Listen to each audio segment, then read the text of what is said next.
السلام علیکم ورحمۃ اللہ وبرکاتہ.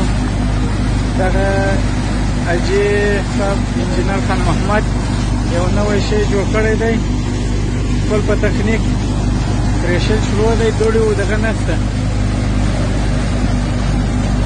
پریشل شروع دی، ګوره هېڅ دوړه و شی نشته، دغه شی جوړ کړی دی.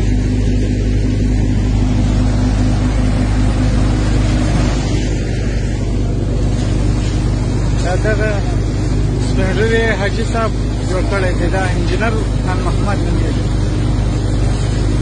حاجي صاحب جوړ کړی دی.